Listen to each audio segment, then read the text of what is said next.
हम लोग पढ़ रहे थे कंस्ट्रक्टिव एंड डिस्ट्रक्टिव इंटरफेरेंस, दो तरंगों के का व्यतिकरण। ठीक है, उसके हम लोगों ने कल परिणामी तीव्रता निकाली थी। तो परिणामी तीव्रता की वैल्यू कितनी आई थी? I is equal to I1 plus I2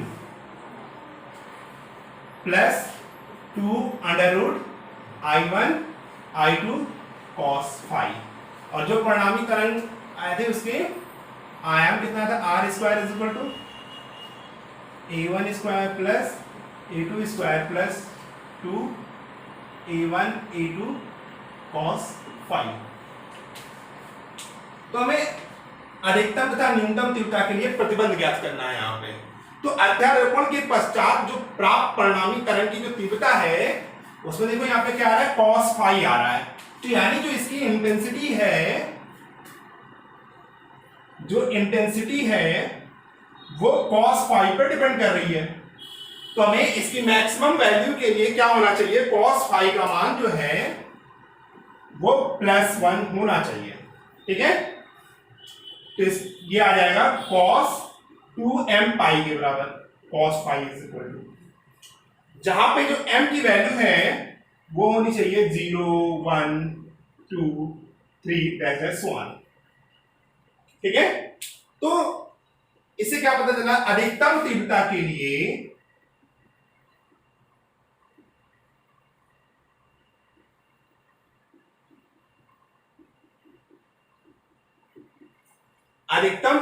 लिए जो फाई की जो वैल्यू है वो होनी चाहिए 2m पाई। फाई का मान कितना आना चाहिए? 2m पाई। ठीक है, यहां फाई क्या है? कलांतर है। अब हमें कलांतर का वेव मोशन में हम लोगों ने एक फॉर्मूला पढ़ रखा था, कलांतर बराबर 2 पाई बाई लैम्डा इंटू पथांतर। यहां पे डेल्टा एक्स क्या है? पथांतर है। डेल्टा फाई क्या है? कलांतर है। तो डेल्टा एक्स यहां पे हमें पथांतर निकालना है। तो अधिकतम तीव्रता के लिए, ठीक है, अधिकतम तीव्रता के लिए, ठीक है, अब हमें क्या निकालना है? पथांतर निकालना है। तो हमें डेल्टा फाई की वैल्यू पता है। डेल्टा फाई क्या हो गया? 2m pi is equal to 2 pi by lambda into delta x. तो यहां से delta x is equal to हमें क्या निकालना है? डेल्टा एक्स की वैल्यू निकालनी है। तो यहां से पाई पाई कट जाएगा, 2 कैंसिल आउट हो जाएगा, लैम्डा क्रॉस मल्टीप्लिकेशन होकर इस तरफ चला आएगा। तो क्या हो जाएगा? Delta x is equal to m lambda. ठीक है, तो कलांतर क्या आ गया? Phi is equal to 2m pi और पथांतर कितना आ गया? Delta x is equal to m lambda. यानी अध्यारोपण के पश्चात तरंग का, ठीक है, का अधिकतम आयाम या तीव्रता, ठीक है, प्राप्त करने के लिए जो कलांतर है वो कितना होना चाहिए? 0 होना चाहिए, या पाई का, ठीक है, पाई का क्या होना चाहिए? समगुणक होना चाहिए। ठीक है, जैसे 0। ठीक, अब हम यहां पे वैल्यू रखते चले जाए, वैल्यू रखते हैं। 0 होगा तो क्या होगा? इसकी वैल्यू 0 हो गई। फिर जब 1 रखेंगे तो क्या हो जाएगा? 2 पाई। फिर यहां पे 2 रखेंगे तो कितना हो जाएगा? 4 पाई। 3 रखेंगे तो कितना हो जाएगा? 6 पाई। तो ये क्या पता चल रहा है कि अधिकतम परिणामी तीव्रता अधिकतम होने के लिए दोनों तरंगों के बीच में जो कलांतर है वो क्या होना चाहिए? 0 होना चाहिए, अथवा पाई का समगुणक होना चाहिए। यानी delta phi is equal to 0 2 pi 4 pi 6 pi dash dash so on. ठीक है, तथा दोनों तरंगों के बीच में जो पथांतर है, अब पथांतर है तो यहां पे m की वैल्यू क्या रखोगे? 0 रखोगे तो क्या हो जाएगा? 0 हो जाएगा। तो ये वैल्यू क्या हो जाएगी? 0 हो जाएगी। जब 1 रखोगे तो क्या हो जाएगी? लैम्डा हो जाएगी। जब यहां 2 रखेंगे तो क्या हो जाएगा? ये 2 lambda that is so on. यानी जो पथांतर है वो 0 होना चाहिए। ठीक है, या तरंग दैर्घ्य लैम्डा का पूर्ण गुणज होना चाहिए। तरंग दैर्घ्य लैम्डा का पूर्ण गुणज होना चाहिए।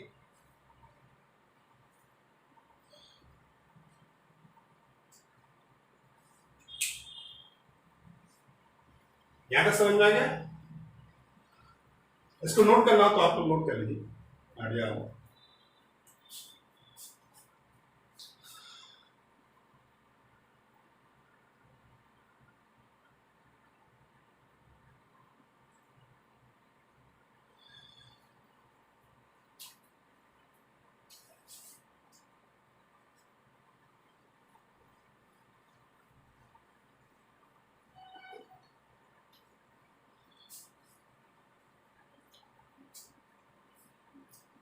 अब हमें इसकी जो तीव्रता की जो मैक्सिमम वैल्यू निकाली तो आई मैक्सिमम क्या हो जाएगा, I1 plus I2 plus 2 under root I1 I2, ये हो जाएगा आई मैक्सिमम। तो इसको हम ऐसे भी लिख सकते हैं under root I1 plus under root I2 का होल स्क्वायर। जब इसको हम स्क्वायर ओपन करोगे तो क्या हो जाएगा, I1 अंडर रूट I1 का स्क्वायर मतलब I1 अंडर रूट I2 का स्क्वायर मतलब I2 plus 2 under root I1 I2। अब हमें मालूम है I1 इज इक्वल टू होता है k A1 square, I2 is equal to होता है k A2 स्क्वायर, यानी I इज प्रोपोर्शनल टू होता है A स्क्वायर। तो यहां से हो जाएगा I1 is equal to k A1 square, I2 is equal to k A2 square. तो अब हम इस वैल्यू को यहां पे रख दें तो I maximum is equal to आ जाएगा k A1 का square plus under root k A2 का स्क्वायर का होल स्क्वायर। यहां से हम कॉमन ले लेंगे तो अंडर रूट k कॉमन हो जाएगा, ये हो जाएगा अंडर रूट A1 का square plus under root A2 का स्क्वायर का होल स्क्वायर। जब इसको हम सॉल्व कर लेंगे तो ये हो जाएगा k A1 प्लस A2 का होल स्क्वायर।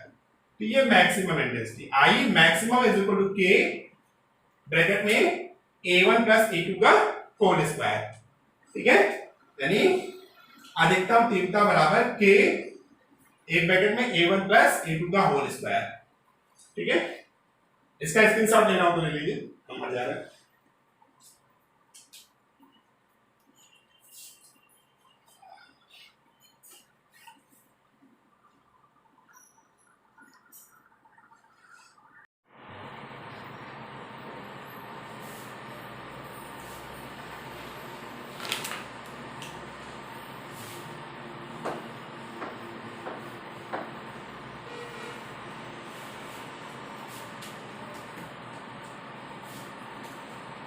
अब हमें क्या निकालना है, मिनिमम इंटेंसिटी के लिए निकालना है, यानी विरासी व्यतिकरण के लिए। तो हमें मालूम है I इज इक्वल टू क्या आता है I1 plus I2 plus 2 under root I1 I2 cos five.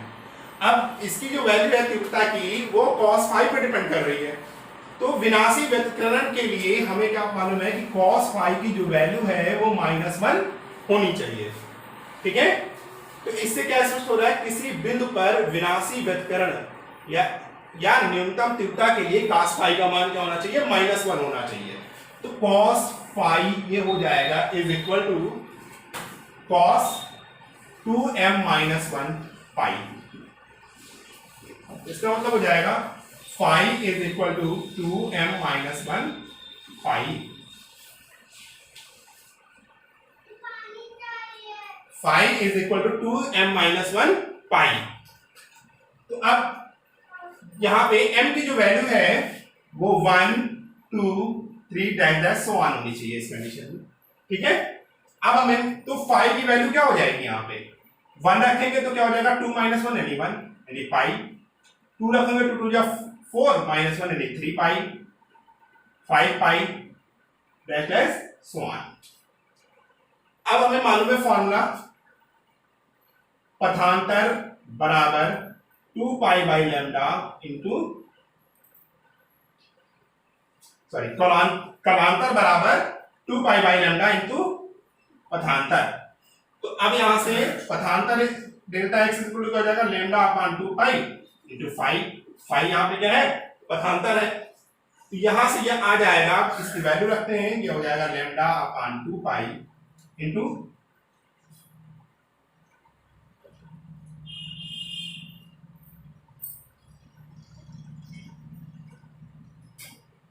Phi की वैल्यू रख देंगे तो फाई की वैल्यू कितनी है 2m माइनस 1 पाई।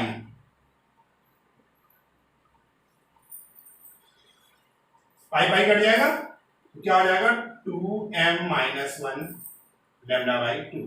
अब यहां पे m की वैल्यू 1 2 3 रखेंगे तो delta x is equal to क्या हो जाएगा 1 रखेंगे तो 2 माइनस 1 यानी 1 यानी लैम्डा बाई 2, फिर 3 lambda by 2, 5 lambda by 2 that so on. तो यहां से पता चल रहा है कि विनाशी व्यतिकरण के लिए जो शर्तें होती हैं दोनों तरंगों के बीच में, तो दोनों तरंगों के बीच में जो कलांतर होना चाहिए वो पाई होना चाहिए या पाई का विषम गुणक होना चाहिए। इसका मतलब क्या हो गया, विषम गुणक का मतलब दोनों विपरीत कला में हो। ठीक है, मतलब जब दोनों तरंग मोशन कर रहे हो तो कैसे मोशन कर रहे हो, एक यहां एक का मैक्सिमम प्रोडक्ट यहां ऐसे ऐसे मोशन हो रहा हो। ठीक है, तो ये क्या होना चाहिए, विपरीत कला में होने चाहिए तथा दोनों तरंगों के बीच में जो पथांतर है वो अर्ध तरंग है यानी लैम्डा बाई 2 होना चाहिए, इसका पूर्ण गुणक होना चाहिए, लैम्डा बाई 2 का विषम गुणक होना चाहिए, lambda by 2 3 lambda by 2 5 lambda by 2, यानी दोनों तरंगों के बीच पथांतर अर्ध तरंग लैम्डा बाई 2 का विषम गुणक होना चाहिए। आप लोग इसका स्क्रीनशॉट लेना चाहें तो ले लें।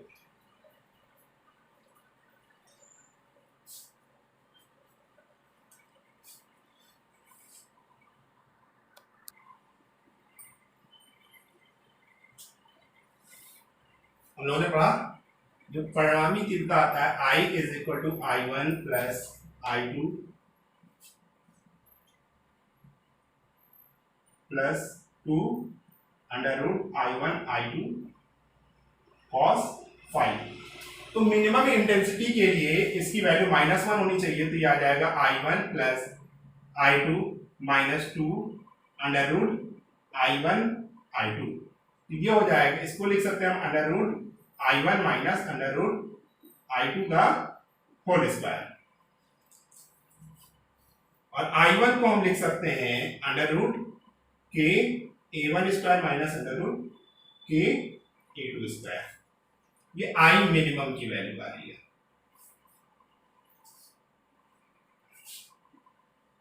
I मिनिमम, तो यहां से हो जाएगा के A1 माइनस A2 का होल स्क्वायर, ये I मिनिमम का मान आ गया विनाशी व्यतिकरण के लिए। ठीक है, मिनिमम इंटेंसिटी के लिए I मिनिमम बराबर के ब्रैकेट में A1 माइनस A2 का होल स्क्वायर।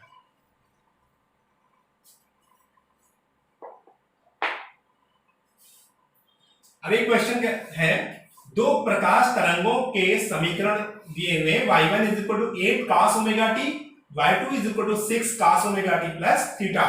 तो हमें मिनिमम और मैक्सिमम इंटेंसिटी का रेशियो निकालना है, अनुपात निकालना है, I minimum upon I maximum की वैल्यू क्या करनी है। तो हमें सबसे पहले दिया क्या है इसको नोट कर लेते हैं। तो A1 इज इक्वल टू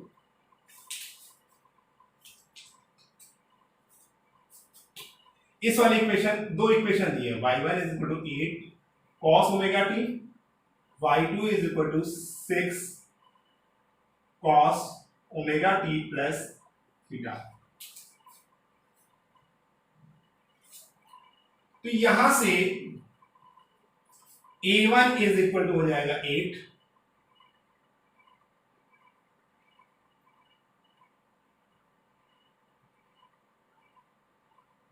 ठीक है, और A2 इज इक्वल टू हो जाएगा 6। तो हमें क्या निकालना है, I मैक्सिमम पहले निकालना है। तो I मैक्सिमम क्या हो जाएगा, K A1 प्लस A2 का होल स्क्वायर, ये हो जाएगा K 8 प्लस 6 का होल स्क्वायर, ये हो जाएगा K, और ऐसे ही I minimum is equal to आ जाएगा कितना, K A1 माइनस A2 का होल स्क्वायर, यानी K 8 माइनस 6 का होल स्क्वायर, तो हो जाएगा K 2 का स्क्वायर।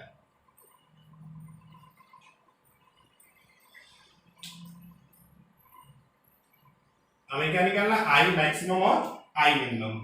तो यहां से I maximum upon I minimum ये आ जाएगा k इंटू 14 का स्क्वायर अपान k इंटू 2 का स्क्वायर। k कट जाएगा, यहां से आ जाएगा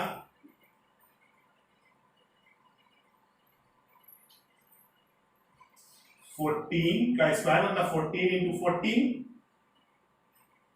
और 2 into 2, I maximum upon I minimum. तो ये हो जाएगा 2 सत्ते 14, 2 सत्ते 14, 7 49। तो ये हो जाएगा I maximum upon I minimum, ये हो गया 49 अपान 1। तो यहां से आ जाएगा I minimum upon I maximum is equal to 1 upon 49। ठीक है, तो I minimum ratio I maximum ये हो गया 1 रेशियो 49।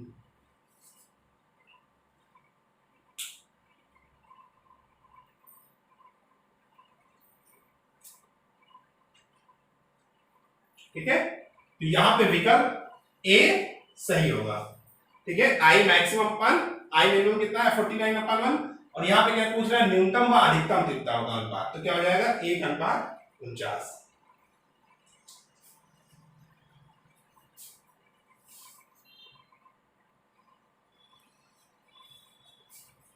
ठीक है, तो इसका रेशियो क्या आ गया 1:49 आ गया। इसका मतलब विकल्प ए सही है।